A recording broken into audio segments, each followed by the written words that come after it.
Bonjour, bonjour.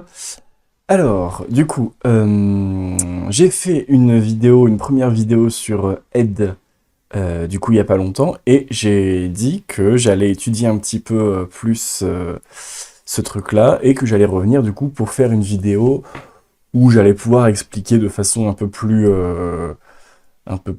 complète et avec une meilleure vision ce que c'est. Donc c'est ce que j'ai fait, du coup, j'ai fait un peu le tour des différents tutos que j'ai pu trouver, de la page de manuel. Bon, il n'y a pas de man, mais il y a un info aide qui est assez complet. Donc voilà, j'ai fait un petit tour, j'ai compris un peu la logique, c'est encore plus intéressant que ce que je pensais, c'est,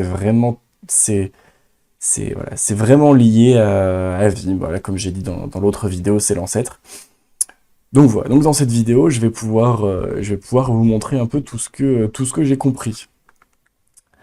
Alors, donc, vous voyez que déjà j'ai pu réorganiser un peu mon fichier en deux catégories qui vont être les deux choses principales à comprendre, c'est les actions et ou les commandes et l'addressing, c'est-à-dire euh, le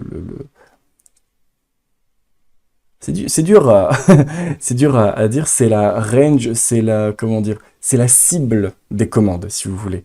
C'est dans un certain esprit, c'est un peu comme les motions dans Vim. Je sais pas si je l'avais compris assez clairement pour le dire dans la première vidéo, mais l'addressing, hein, donc tous les mouvements, c'est un peu comme les motions de Vim, c'est-à-dire que ça sert à la fois d'une certaine manière à se déplacer, et puis ça sert aussi à désigner les endroits sur lesquels les commandes vont agir. Donc c'est toute toute la syntaxe de Head, en fait, ça va être un jeu entre l'addressing, donc la cible, et la commande.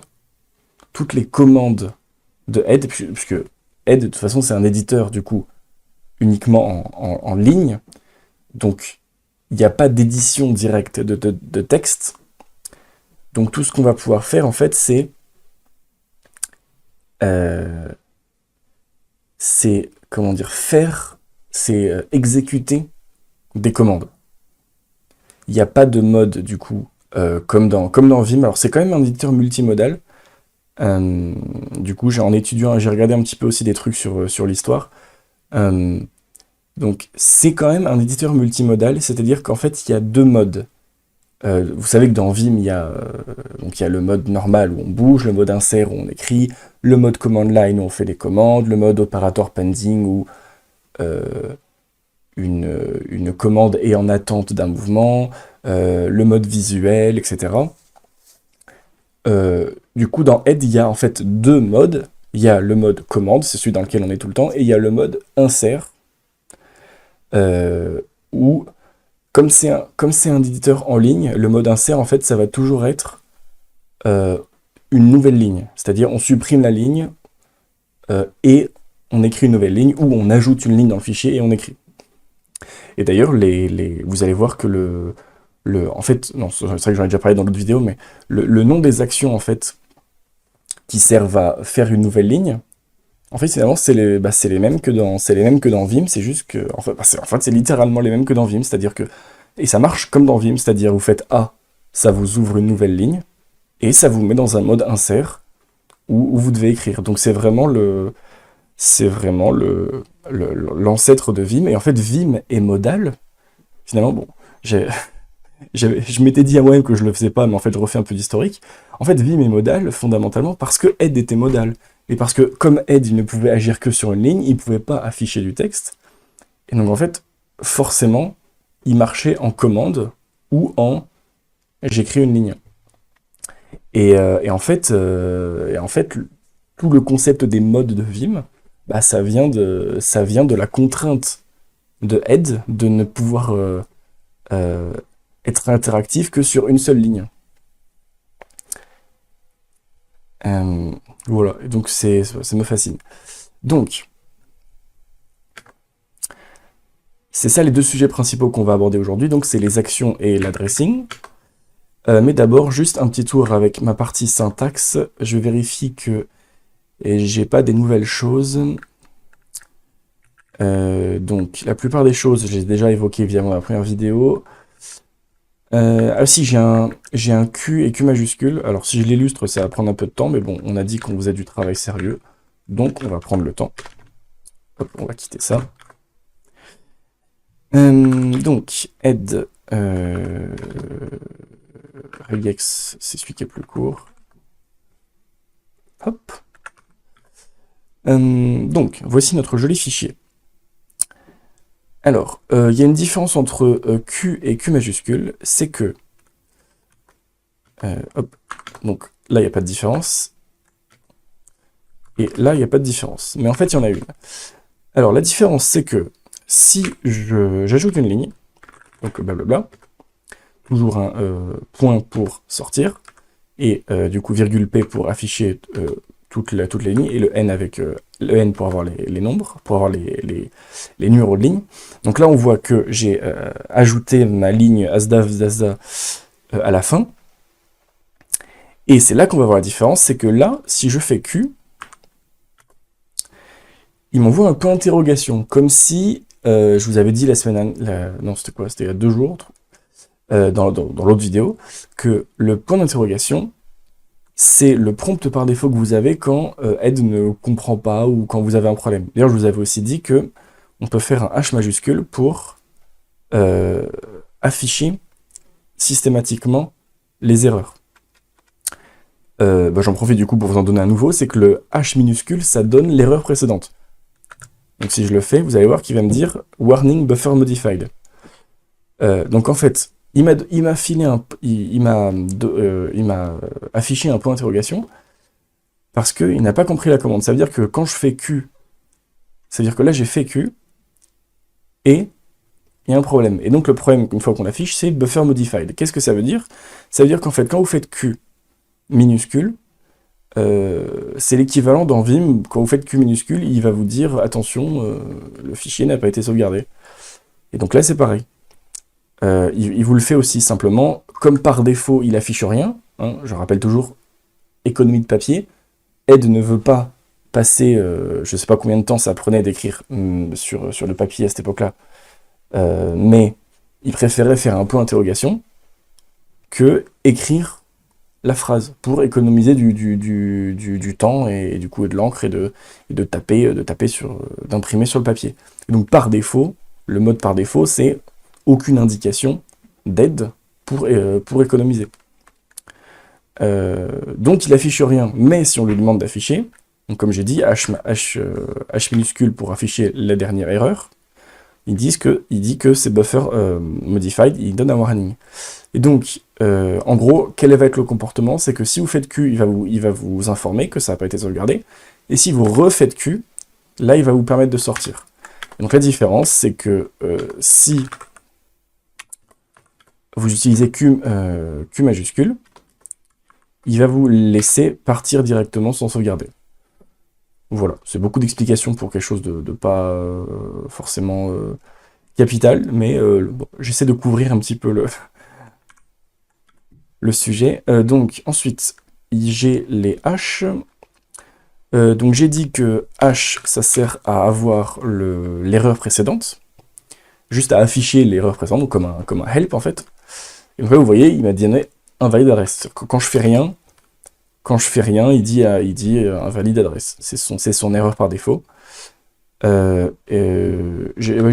même noté les erreurs là, donc je peux vous les montrer. Donc invalide adresse. Ensuite, unknown command. Qu'est-ce qu'il peut donner comme erreur? C'est donc par exemple vous écrivez n'importe quoi, il va vous dire invalide commande suffixe. Donc ça veut dire que la commande lui va, mais qu'il lui manque le suffixe. Bon bref. Donc, mais si je fais un truc je suis sûr qu'il marche pas, comme le B, et que je fais help, il va me dire unknown command. Voilà, warning buffer, voilà. Donc, ça, bon, ça c'est les 3 erreurs que j'ai rencontrées pour l'instant, donc c'est ça que j'ai mis dans mon mémo, mais je suppose qu'il y en a d'autres. Voilà, donc le H me permet de voir l'erreur précédente, et du coup, ça, je crois que j'avais dit dans l'autre vidéo, que le H majuscule, ça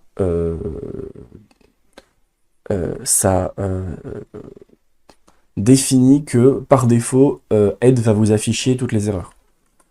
Donc à partir de maintenant, vous voyez qu'à chaque fois, il m'indique le message d'erreur. Je vous laisse imaginer ce que je viens de faire là, tac, tac, tac, tac, tac, ce que ça implique en termes de papier à chaque fois de... Ça devait être comique. Je suis sûr qu'il y a des mecs qui se sont amusés à faire ça à l'époque. Bon. Alors, qu'est-ce qu'on a d'autre? On a donc point d'interrogation, ça je l'ai dit, print next line,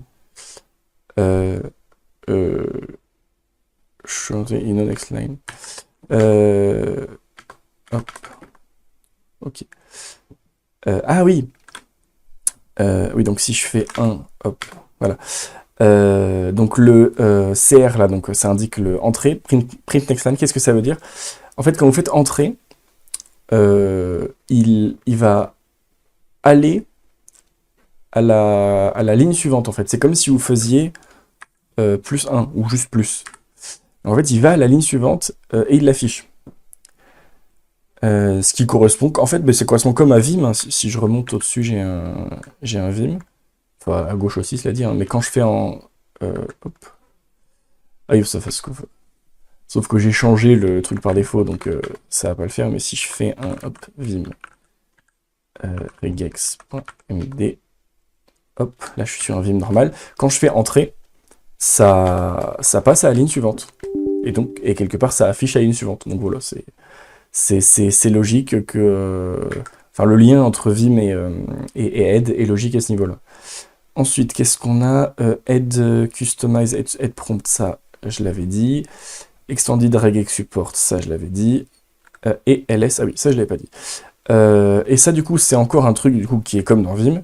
Le point d'exclamation, ça permet, quand vous êtes dans Aide, d'exécuter une commande dans votre shell sans quitter Aide.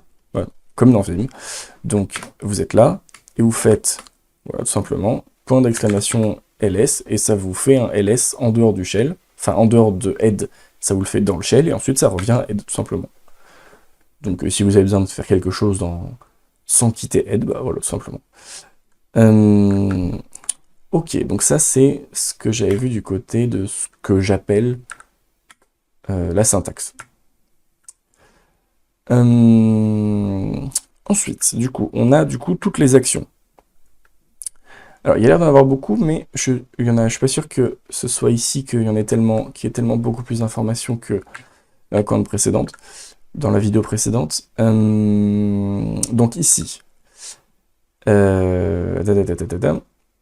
Donc, c'est ce que j'ai dit tout à l'heure. Toutes les commandes de aide, dans l'idée, ça va être une cible, puis une commande. Maintenant, il y a des cibles et des commandes par défaut. Qu'est-ce que ça veut dire? C'est-à-dire que, par exemple, je vous ai dit que si vous faites juste P, ça va vous afficher la ligne à laquelle vous êtes. En fait, pourquoi? Parce que par défaut, chaque commande a une cible par défaut. Si vous lisez le info aide, vous allez voir qu'en fait chaque commande a une cible par défaut, c'est-à-dire une cible si vous n'indiquez pas vous-même de cible. Donc en général c'est une cible qui est pertinente, donc par exemple pour P c'est juste la ligne en cours.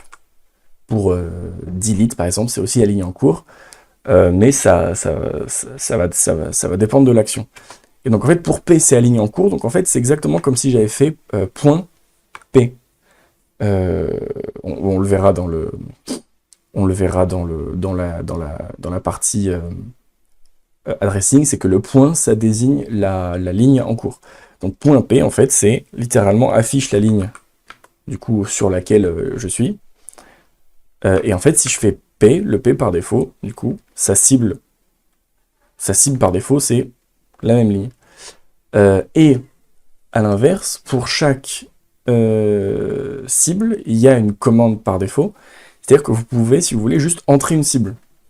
Et la commande par défaut, ce sera toujours, par contre, la même chose, ce sera toujours print. Qu'est-ce que ça veut dire? C'est si je fais une cible, par exemple, juste je dis 2, donc la ligne 2, je le fais tout seul, en fait, ça va considérer que j'ai écrit 2P. Et donc, ça va imprimer la ligne 2. Ok. Ensuite, donc ça je l'ai dit, la M4, etc. Blablabla, que ça c'est tous les types d'adresses. Et sans adresse, c'est sur la ligne en cours en général. Donc PN, je l'ai dit. PN, je l'ai dit la dernière fois. Donc P juste affiché à ligne, N affiché avec le numéro de ligne. Et on a le L qui sert à... mais comme dans Vim, hein, c'est la liste en fait. Ça sert à afficher les caractères, comment dire, spéciaux, ASCII, etc. C'est-à-dire que dans votre texte, à chaque fois que vous allez mettre des tabs, des retours à la ligne, etc., euh, évidemment, c'est pas inscrit graphiquement dans le code du fichier, c'est inscrit avec des caractères ASCII, avec des caractères spéciaux, etc. Et donc, comme dans Vim, voilà, liste, ça permet de voir ça. Et donc par exemple, si je prends ma ligne 4, ma ligne 4, elle a un tab au début. Non, bah ça doit être des espaces alors. Mais en gros, l'idée, c'est que si je fais une nouvelle ligne, hop, et que je commence par un tab, tac, hop, hop,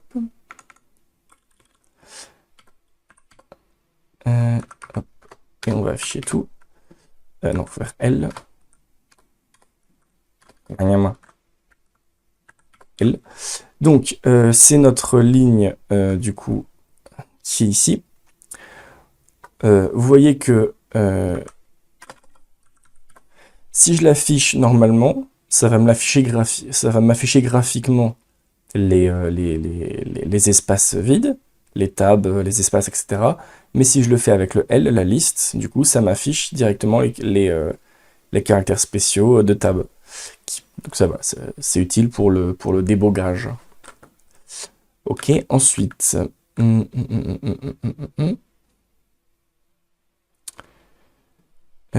exit à peine. Ouais. Alors, qu'est-ce que ça veut dire déjà, ça?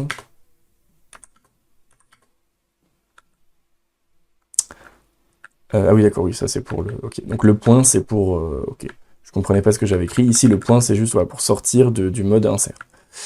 Ça, je l'ai déjà dit dans la vidéo précédente. Ensuite, on a le X. Alors, le X, c'est intéressant. Le X, ça correspond à P en Vim. Donc, vous savez que dans Vim, à chaque fois que vous supprimez du contenu, soit que vous utilisiez une commande de delete, soit que vous fassiez change, soit... ou même en fait, même sans forcément supprimer, si vous faites yank, donc de la copie avec Y, en fait, tout ça va aller dans ce qu'on appelle un cut buffer.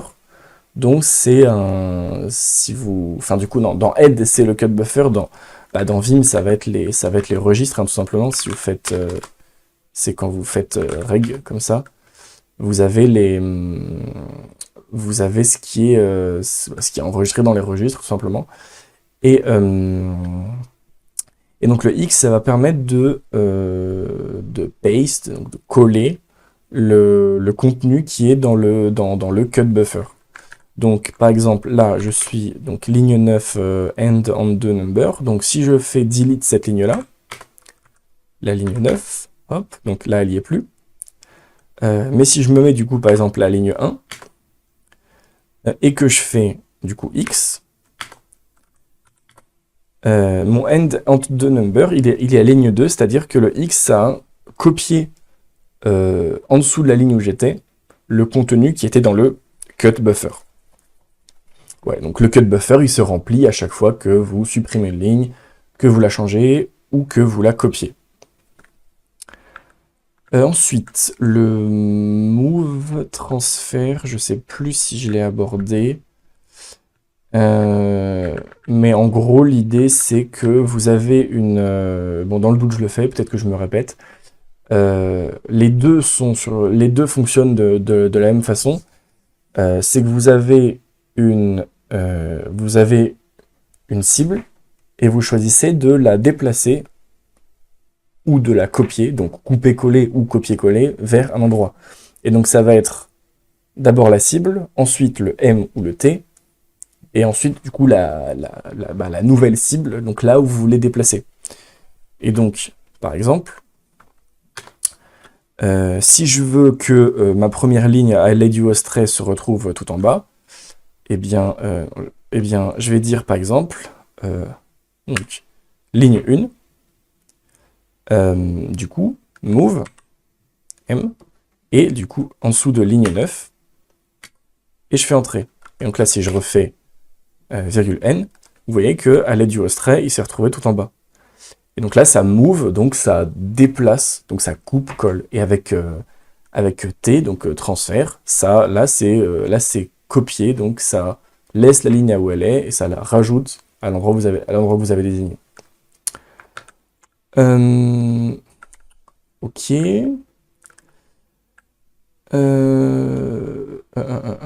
Je vais aborder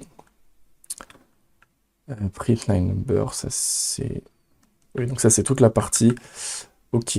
Ah oui, il y a join line. Ok, bon. Bon, on a join line, on a substitution qui dure un peu, égal, etc. Ok. Alors. Donc, join line. Alors, join, ça correspond au J majuscule dans Vim. C'est-à-dire, vous avez une ligne, vous êtes sur une ligne, vous avez, dans Vim, hein, vous êtes, bah, de toute façon, je peux le montrer, vous êtes sur une ligne, vous avez une ligne en dessous. Ah oui, bah, sauf que je l'ai... sauf que là, j'ai changé, donc il faut que j'aille...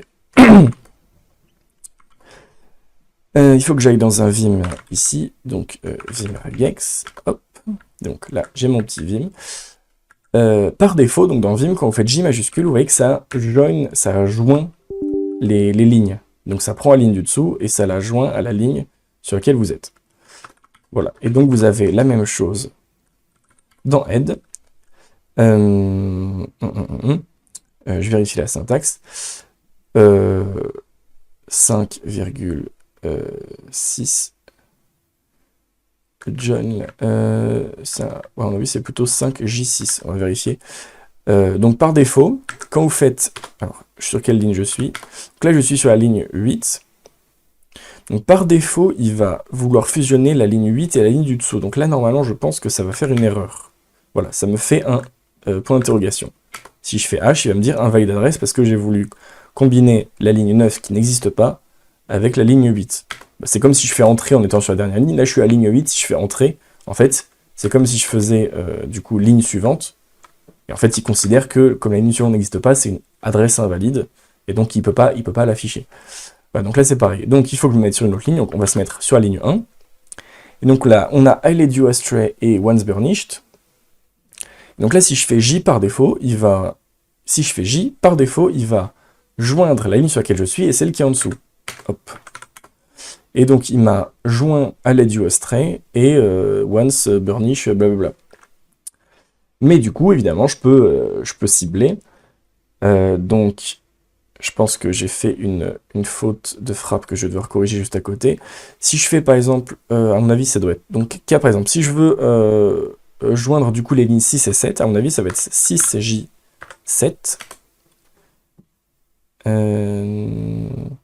Non, du coup, c'est pas ça. Invalide commande suffixe. Ouais, donc ça lui va pas. Donc, alors, est-ce que ça veut dire que c'est 6, 7, J So après... ouais, donc c'était ça. Ok, donc là, je me l'ajoute. Hop. Hop, ok. Donc la syntaxe, c'est bien ça, c'est ligne, du coup, où vous êtes, ligne de destination, et on joint tout. Et vous joignez ces lignes-là. Alors, est-ce qu'on peut joindre plein de lignes à la fois? J'y pense en le disant, je vois que j'ai pas essayé. Si je fais 1,6J, Voilà, tout simplement. Donc vous pouvez joindre plein de lignes à la fois. On n'en doutait pas, mais voilà, on confirme que ça fonctionne bien. Voilà, du coup, je vais quitter. Hop. Ah non, j'aurais pu juste faire U pour annuler. Je suis bête. Mais bon, vous voyez que quand on fait Q majuscule, il ne vous demande pas de confirmation.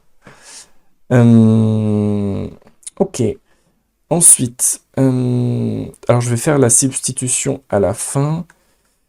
Donc j'ai ensuite je vais faire du coup print line number. Donc je vais juste vérifier à combien j'en suis.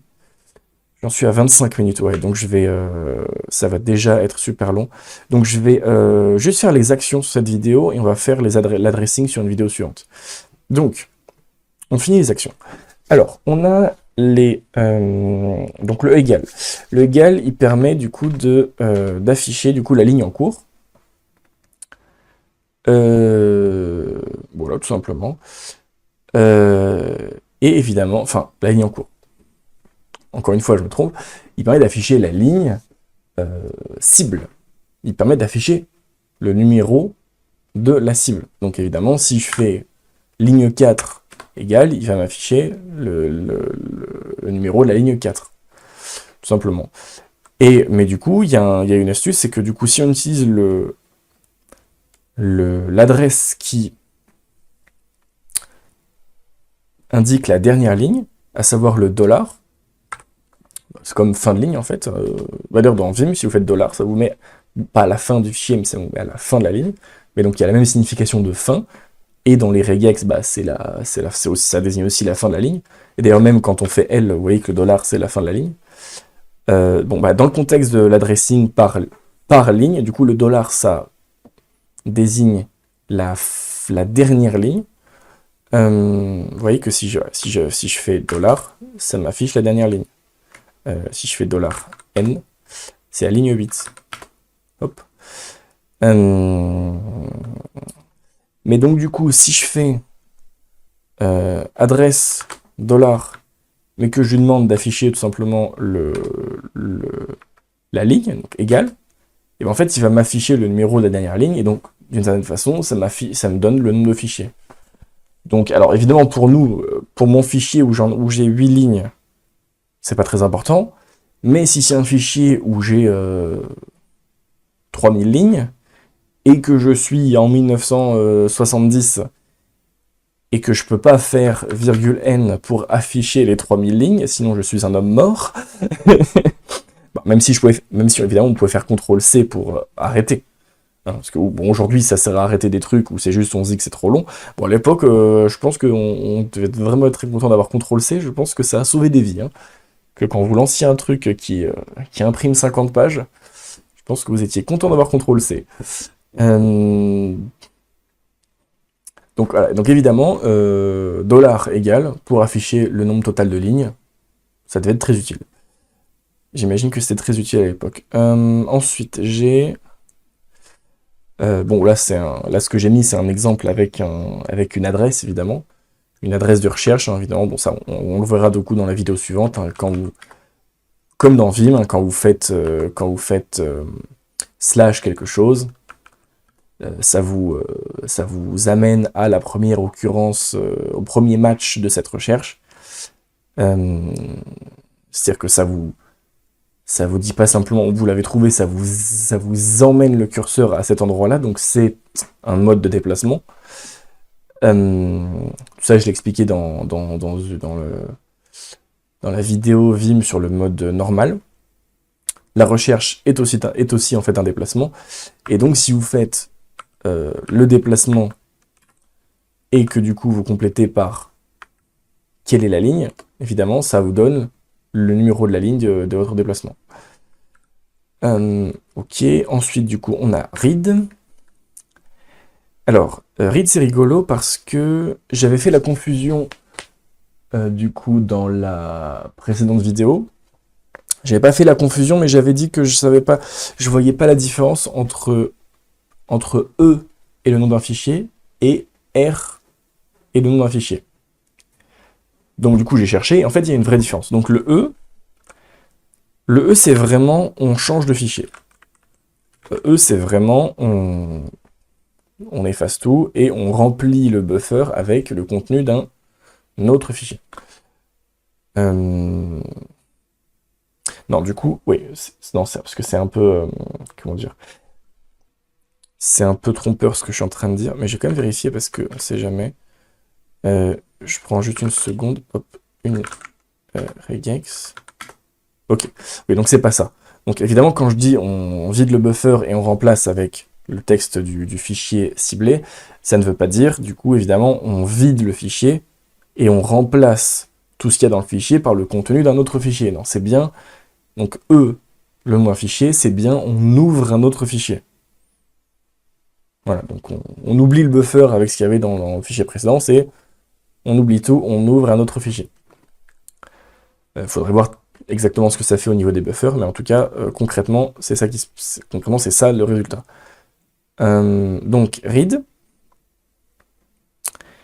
c'est différent, c'est qu'en fait, il va, comment dire, ajouter à votre fichier comment dire, l'output, donc la sortie de ce que vous lui avez donné. Donc, si vous lui donnez un fichier, en fait, il va prendre ça comme sortie et il va l'envoyer dans votre fichier, dans votre buffer en cours. Si vous lui donnez autre chose, il va mettre autre chose. Mais en gros, l'idée, c'est qu'on va injecter. Read, ça permet de prendre quelque chose ailleurs et de l'injecter dans votre fichier. Et donc, il y a deux choses qu'il peut injecter. Enfin, j'en ai trouvé deux. Il y a peut-être d'autres. C'est le contenu d'un autre fichier, d'abord. Donc, si je fais... Donc là, on a ce contenu-là. Si je fais R toast,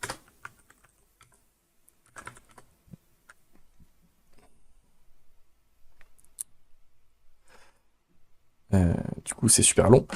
Donc, si je fais rtoast, vous voyez, donc on a refait "n" pour tout afficher. Maintenant, le contenu de mon fichier, le contenu de mon fichier regex, maintenant, c'est ce qu'on avait avant, mon espèce de poème traficoté, plus tout le contenu de mon fichier toast, qui était notre fichier sur lequel on fait des bêtises pour expérimenter avec Vim.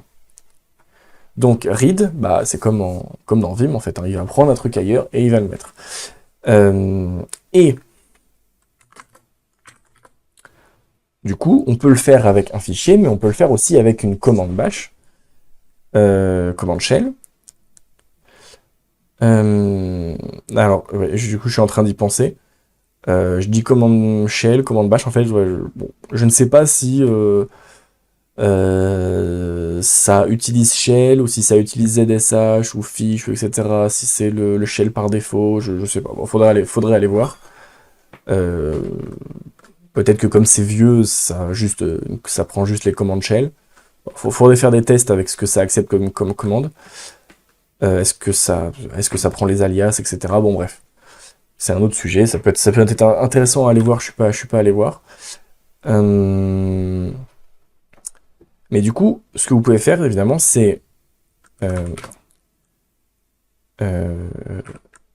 c'est injecter, du coup, le résultat d'une commande. Là, je fais RLS, et ça m'a injecté, du coup, le résultat de ma commande ls. Voilà, vous pouvez faire R date, voilà, et ça vous affiche la date de votre dernier date, bien sûr. Ça affiche la date, donc le moment où vous l'avez exécuté. Et ça vous dit, voilà, et ça vous dit le nombre, là c'est ce qu'il y a écrit, après le RDate, le 30, ça vous affiche le nombre de bytes que ça a ajouté à votre fichier. Donc voilà, est-ce que je peux rapidement faire le test peut-être? Est-ce que j'ai des alias? On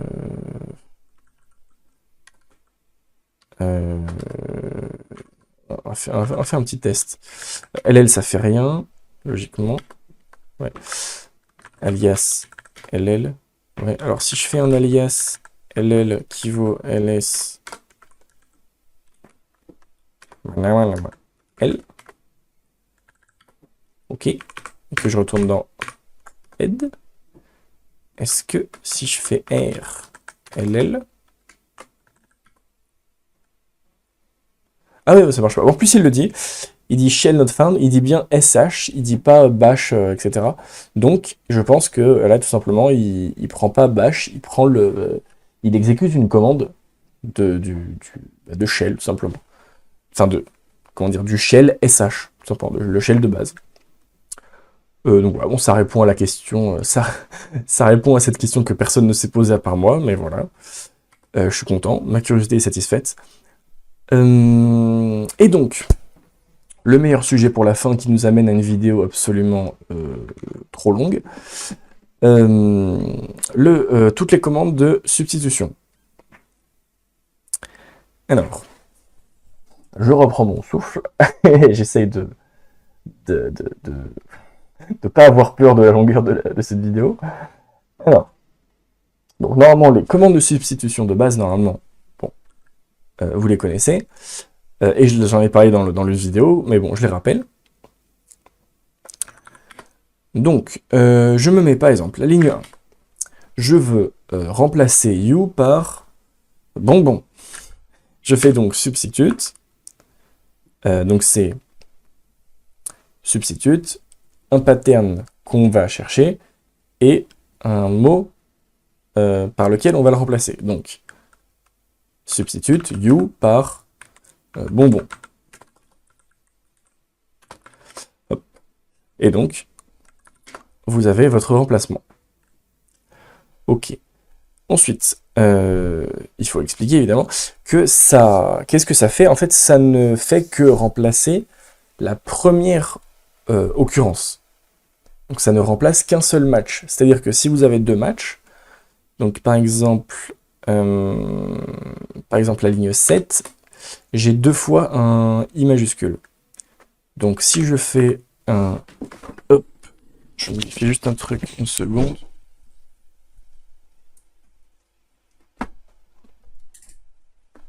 Hop. Je remets le micro. Je vérifie que le micro n'est pas dans le champ. C'est bon. Donc, blabla. Ok. Donc, si je fais qu'est-ce que je dis?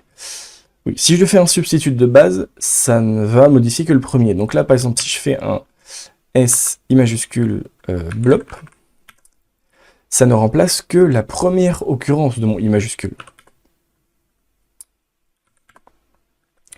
Donc si je veux remplacer toutes les occurrences, je vais utiliser ce qu'on appelle du coup un flag, drapeau. C'est-à-dire que je vais rajouter un G à la fin, qui n'est pas le même G que dans la recherche, ça, on verra ça du coup dans la vidéo sur les addressing. Donc c'est pas comme la commande globale, c'est ça que je veux dire, la recherche. Donc là, c'est un G qui est un flag. Donc, vous allez l'ajouter à la fin. Donc, je cherche I, je remplace par you, et à la fin, du coup, je vais rajouter du coup le G après une autre un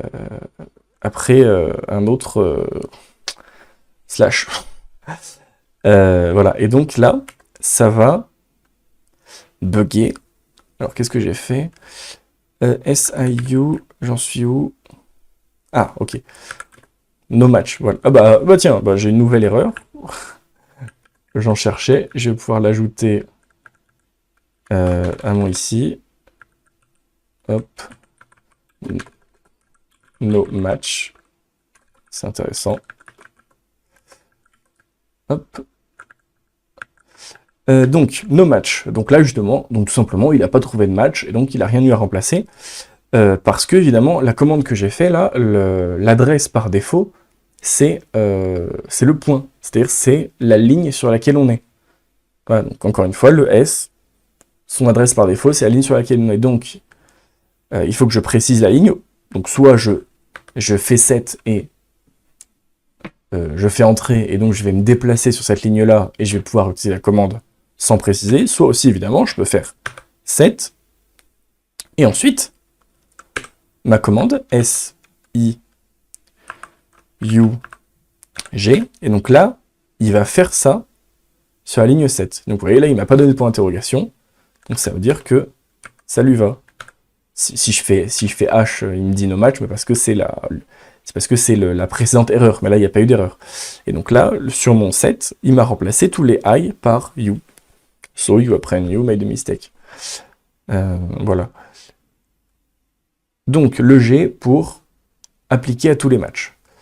Et ensuite, vous avez, j'ai mis le 2, on peut lui dire ne l'applique que au match numéro 1, ou au match numéro 2, ou au match numéro... Bon, le numéro 1, du coup, bah, vous indiquez rien, aucun flag, mais si vous mettez 2 en flag, ça va uniquement changer la deuxième occurrence. Si vous mettez 3, ça va changer la troisième occurrence.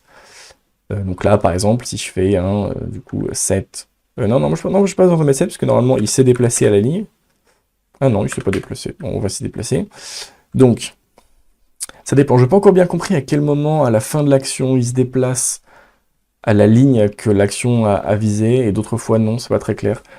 Quand vous faites... parce que quand vous faites, par exemple, le virgule N, ça vous déplace à la ligne de fin de la cible, ça vous déplace à la ligne 8, mais si vous faites S, non, ça le fait pas. Donc, bon, j'ai pas encore bien compris dans quelles circonstances il se déplace ou pas.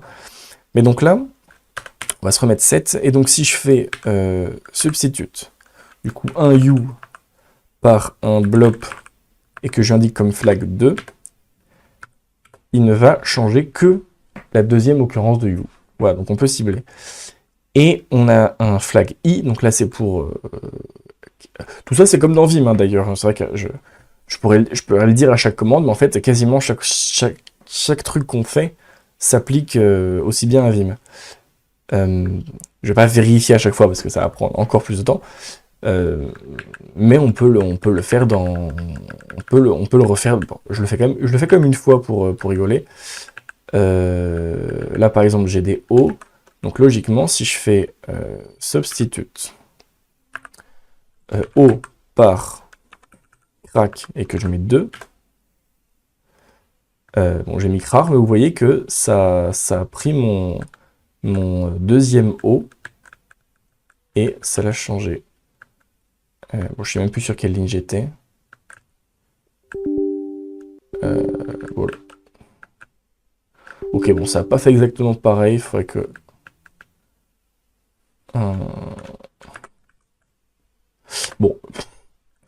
Bon, j'ai la flemme de chercher, et puis je vais prendre trop de temps, donc on va... voilà. Ma curiosité ne sera pas satisfaite immédiatement. Il faudrait que j'étudie la différence. Donc, on repasse rapidement à aide. Donc, il nous reste le esperluette. Alors, le esperluette, ça vous permet dans la partie remplacement. Attendez, non, faut que je vérifie ça. Attends, esperluette, replace, bah, oui, ça. Oui, c'est bien ça. Replace par all match. Donc, ça veut dire que l'esperluette, il représente le match, tout simplement. Donc, qu'est-ce que ça veut dire? Là, je suis sur cette ligne-là. Je veux remplacer you par autre chose. Donc, je vais faire substitute you. Et là, en fait, mettons que je veuille écrire... mettons qu'en fait, je veux juste entourer you. Par exemple, je veux le mettre entre guillemets. Et bien, en fait, tout simplement, je vais faire mes guillemets. Et on ne peut pas revenir en arrière. Si vous faites flèche de droite, flèche de gauche, ça vous met des signaux, etc. Donc, tout simplement, il faut utiliser l'esperluette. Si vous faites guillemets, esperluette, guillemets, en fait, tout simplement, l'esperluette représente le match. Donc, ça représente le you. Et donc, ça va mettre votre you entre parenthèses. Donc, c'est comme ça qu'on le faisait à l'époque. Je suis un peu frustré de ne pas avoir résolu cette histoire. J'ai juste envie de le faire quand même. M'en veuillez pas, on va juste prendre une seconde, parce que ça me frustre trop. Ah, il le fait sur 2 lignes, en fait. Là, il fait sur 2 lignes. C'est-à-dire que si je le fais là... Là, en fait, il remplace la première occurrence sur 2 lignes.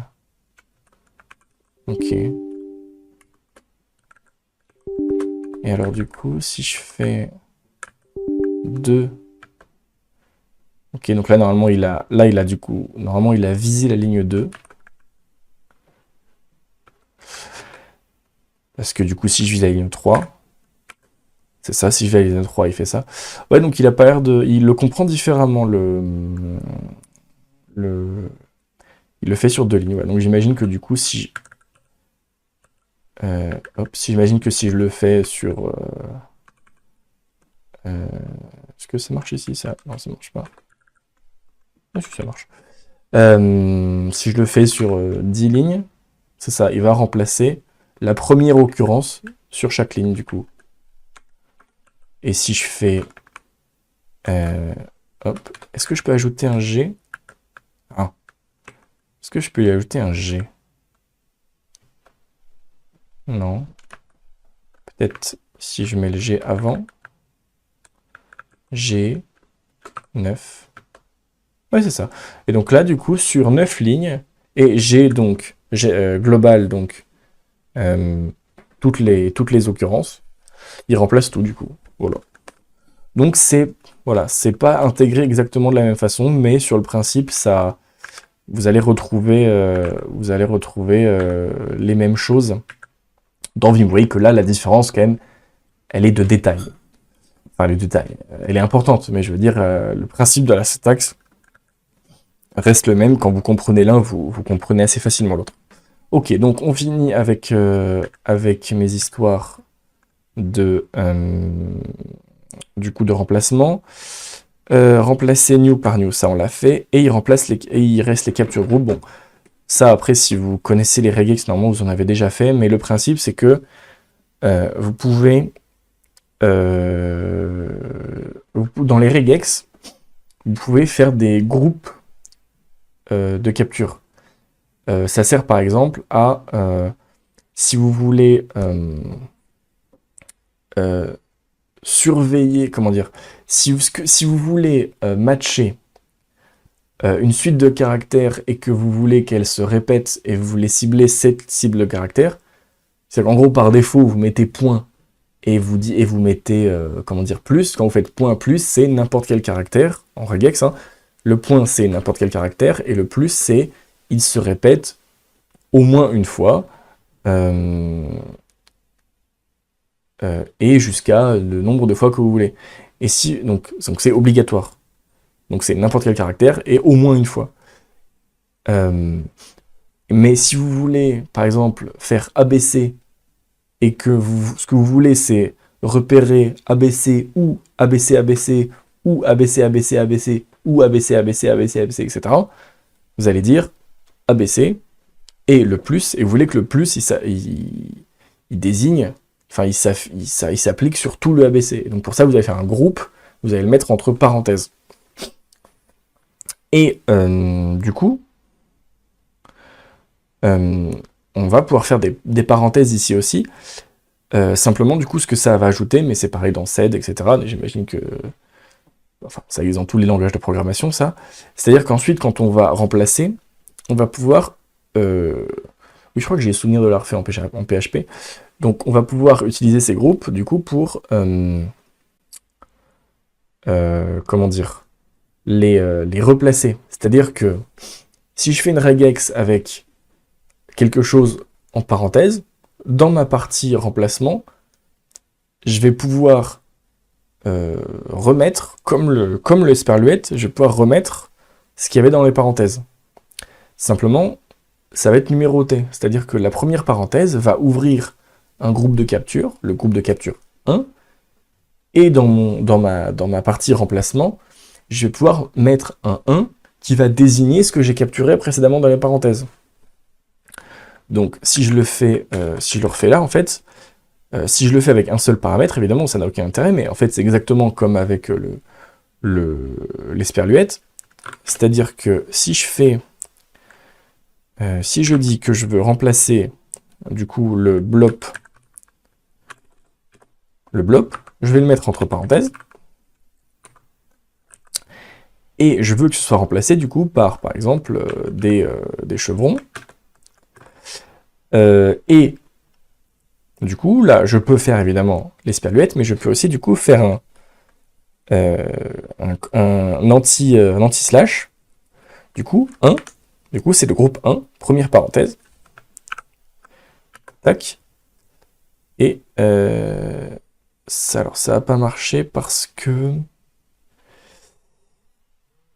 je crois que j'ai oublié le dernier slash. Hop. Blop. Hop. Chevron 1. Chevron fermant. Slash. Non, H. Invalide back référence. Invalide back référence.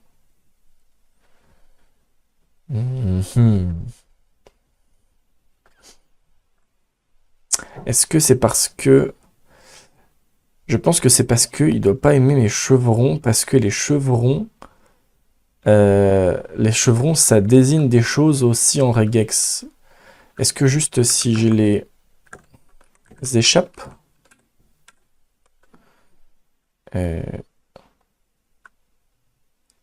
bah non, là dans le... Ah bah non, là, je suis bête, là dans le deuxième, en fait là dans le deuxième, j'avais pas mis le deuxième slash. Hop, donc backslash 1, hop. Non, toujours pas. Alors ce qui est embêtant, c'est qu'on peut pas faire O, on peut pas avoir d'historique, donc faut tout retaper à chaque fois. Hop, ok, si j'échappe mes chevrons, est-ce que ça te... Ah bah là j'ai mis le 1 carrément. Oh, quel idiot. Donc, on va réessayer quand même avec comme ça. Peut-être qu'il n'y a pas besoin d'échapper les chevrons. Ok, je pense qu'il y a besoin. Hop, blop. Hop, chevron. Non, hop, on échappe le chevron. On échappe le 1. On échappe le chevron fermant. Et on fait ça. Et ça marche toujours pas. Bon, il faudrait que j'étudie ça. Je me mets dans des beaux draps, tout seul, comme un débile. Bon, on va faire un truc comme ça. On va l'entourer des guillemets, du coup. 1. Et ça marche toujours pas. Donc, ça veut dire que j'ai fait quelque chose quelque part.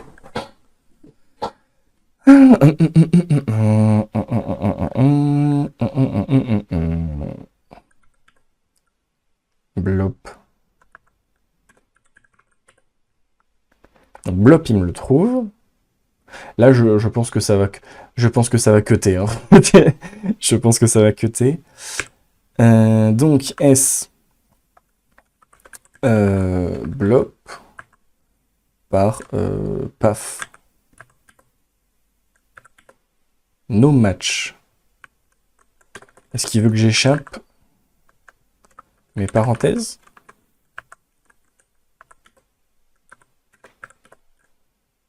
Unmatch, parenthèse. D'accord.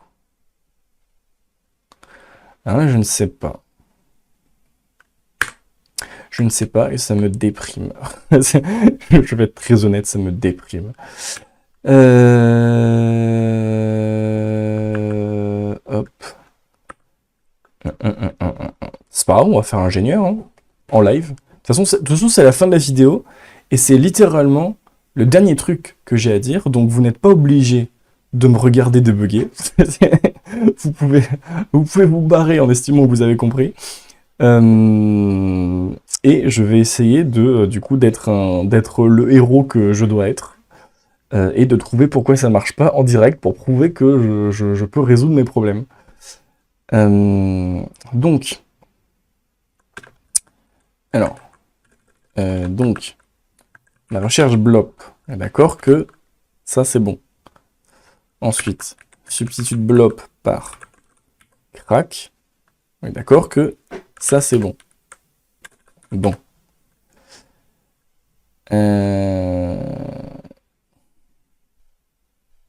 Est-ce que c'est parce qu'il y en a qu'un que ça lui va pas? Invalide bac référence.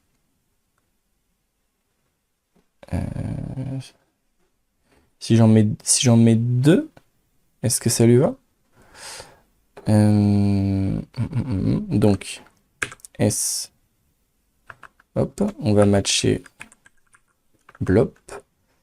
Enfin, je vais faire exactement comme mon exemple. Hein, donc, alors d'abord, quelle est ma... Donc, on va faire bloc et mistake.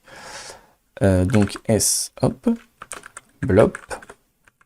Donc là, l'idée, c'est qu'on capture, du coup, le blop, et on met dans un premier groupe. Puis, on va capturer le point astérisque, donc c'est-à-dire point n'importe quel caractère, et astérisque, c'est 0 ou un nombre infini de fois. Et ensuite, du coup, mon mistake. Hop. Et là, l'idée, du coup, c'est que la première parenthèse a créé un groupe 1, la deuxième parenthèse a créé un groupe 2, et la troisième parenthèse a créé un groupe 3. Donc là, en théorie, si je fais le 3, puis le 2, puis le 1, dans l'idée, ça va inverser, ça va être mistake en première place, le point, enfin, ce qui est entre les deux, ça reste là, et le blop, le 1, il va aller à la fin. Voilà, donc ça marche pas, il me dit no match. Et je suis décontenancé. Parce que blop, ça lui va. Mistake, il le trouve. Donc je ne sais pas.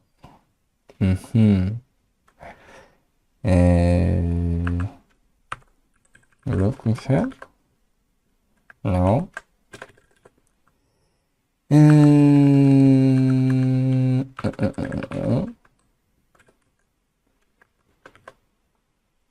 Ah, comme ça lui va. Donc là, il arrive à les échapper.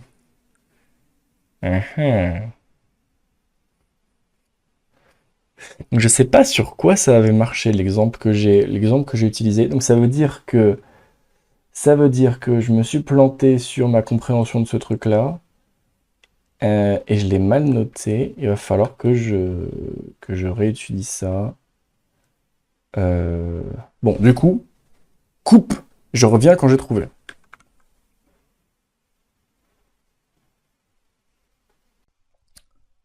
Ok, on est de retour. Je suis allé chercher. Ça m'a pris très peu de temps, bien sûr, hein, seulement 3 semaines. Non. Non, ça m'a pris 2 minutes, mais en fait, ça s'est résolu, vous savez, avec le fameux canard en plastique. Hein, vous expliquez votre problème et vous comprenez tout seul. Là, bon, voilà, donc pendant que j'étais en train d'écrire mon petit prompt à ChatGPT pour lui demander de m'expliquer, il a commencé par me dire mets des caractères d'échappement, et j'étais révolté parce que je l'avais déjà fait. Et puis en fait, je sais pas, l'idée m'est venue tout seul, c'est que tout simplement, j'avais pas mis l'option regex étendu. Voilà, normalement, je vous ai parlé dans la première vidéo du fait qu'il y a comme grep, comme sed, etc., par défaut, ils ne sont pris en charge qu'une partie des regex, celle qu'il y avait à l'époque, je suppose. Et du coup, il y a systématiquement maintenant une option regex étendue. Et donc, tout simplement, je ne l'avais pas activé. Et donc, il faut faire... Donc, si je fais add avec le majuscule, c'est donc extended regex, pour voilà, extended regex support. Et donc là, tout simplement, ça va fonctionner. Donc, on était à la ligne 7.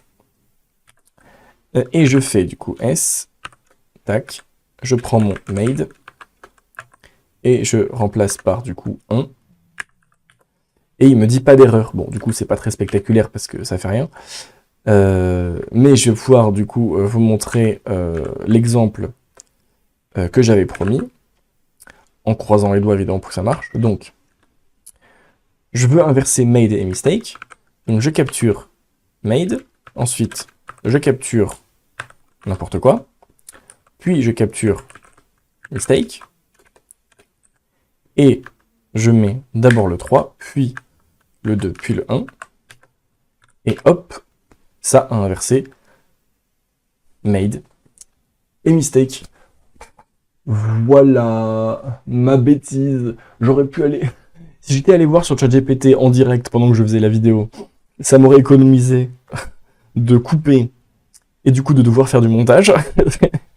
Parce que du coup, faire le montage, ça veut dire que je vais devoir coller les deux vidéos, pardon, coller les deux vidéos, puis exporter, donc ça me rajoutait un peu de temps. Bon, mais c'est pas grave. J'espère que ça vous aura, pour ceux qui sont restés jusqu'au bout, j'espère que ça vous aura pas trop ennuyé de me voir chercher. Voilà, ou que peut-être que ça vous a amusé, que vous avez trouvé en cherchant, peut-être que vous avez appris ou compris mieux des choses en me regardant faire des tests, ou peut-être que vous avez hurlé parce que vous saviez déjà la réponse parce que c'est trop facile, mais dans ce cas-là, ben, vous savez déjà tout ce que j'explique. Donc, bon, ça veut dire que vous êtes là pour la passion, même pas pour apprendre des nouveaux trucs, donc bon, bravo. Dites-moi votre âge en commentaire. sans manquer de respect, bien sûr. Voilà. Donc, on a fini. Je vous ai montré du coup le swap words, donc on peut voilà, échanger des mots. Donc voilà, je vous ai montré tout ce que j'ai appris en termes d'action, et du coup je vais faire une autre vidéo pour l'addressing, donc tout ce qui est ciblage, pour indiquer sur quelle ligne, quelle partie, etc. on peut appliquer ces actions. Voilà, j'ai fini. Bah, bonne journée à vous.